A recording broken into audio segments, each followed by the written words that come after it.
Breaking news, pay scale report জমা, প্রধান উপদেষ্টার স্বাক্ষরের পর ২৭শে জানুয়ারি প্রজ্ঞাপন জারি হবে অর্থ উপদেষ্টার। তো দর্শক, আজকে আমাদের চ্যানেলটিতে একটি গুরুত্বপূর্ণ প্রতিবেদন প্রকাশিত হয়েছে, তাই ভিডিওটি না টেনে শেষ পর্যন্ত দেখুন।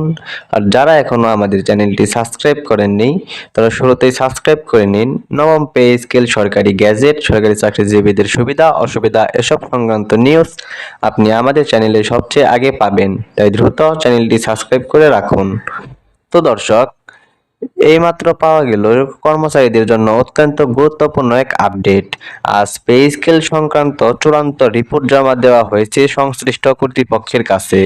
রিপোর্ট জমার পরই বিষয়টি উপস্থাপন করা হবে প্রধান উপদেষ্টার সামনে। অর্থ উপদেষ্টা জানিয়েছেন, প্রধান উপদেষ্টার স্বাক্ষর সম্পন্ন হলেই প্রজ্ঞাপন জারি করার প্রক্রিয়া শুরু হবে। সরকারের পরিকল্পনা অনুযায়ী আগামী ২৭শে জানুয়ারি আনুষ্ঠানিকভাবে প্রজ্ঞাপন জারি করা হবে। অর্থ উপদেষ্টা বলেন, দীর্ঘ সময় ধরে যাচাই বাছাই ও পর্যালোচনা এই রিপোর্টটি প্রস্তুত করা হয়েছে।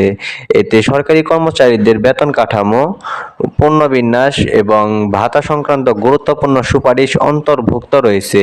প্রতিটি ধাপ আইনগত ও প্রশাসনিক কাঠামোর ভেতরে থেকে সম্পন্ন করা হয়েছে, যাতে ভবিষ্যতের কোনো জটিলতা তৈরি না হয়, সেদিকেও বিশেষ নজর দেওয়া হয়েছে।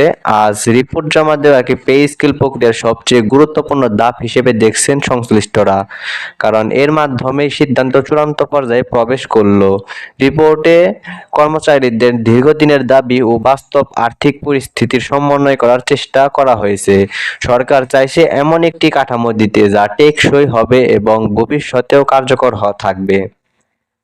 প্রধান উপদেষ্টার স্বাক্ষরকে ঘিরে এখন প্রশাসনের সব নজর কেন্দ্রীভূত। সূত্র জানাচ্ছে, স্বাক্ষরের পর আর কোনো বড় পরিবর্তনের সুযোগ থাকবে না।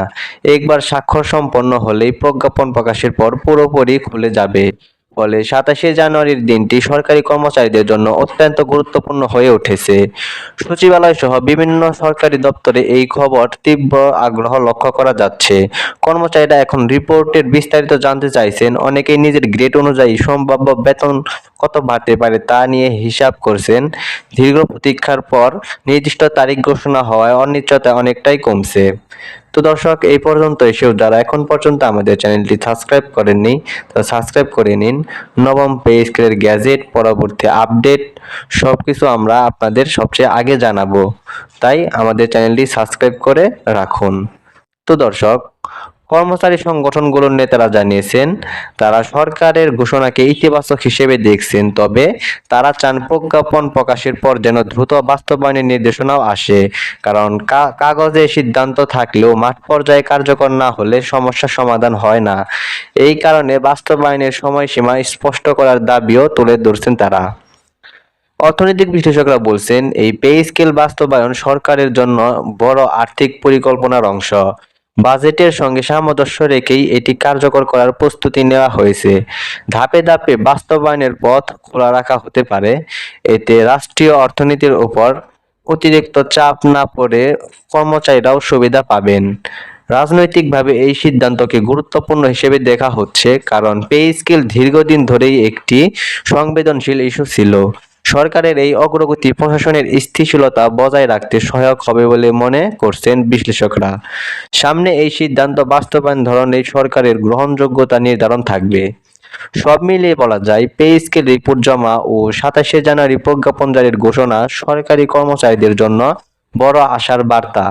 এখন সবার অপেক্ষা প্রধান উপদেষ্টা স্বাক্ষরের দিকেই। সেই স্বাক্ষরের পরই স্পষ্ট হয়ে যাবে নতুন বেতন কাঠামোর ভবিষ্যৎ। নতুন কোনো আপডেট এলেই আমরা আপনাদের সবার আগে জানাবো, তাই দ্রুত চ্যানেলটি সাবস্ক্রাইব করে নিন।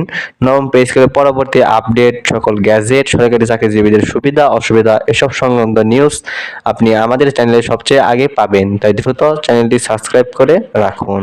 ধন্যবাদ।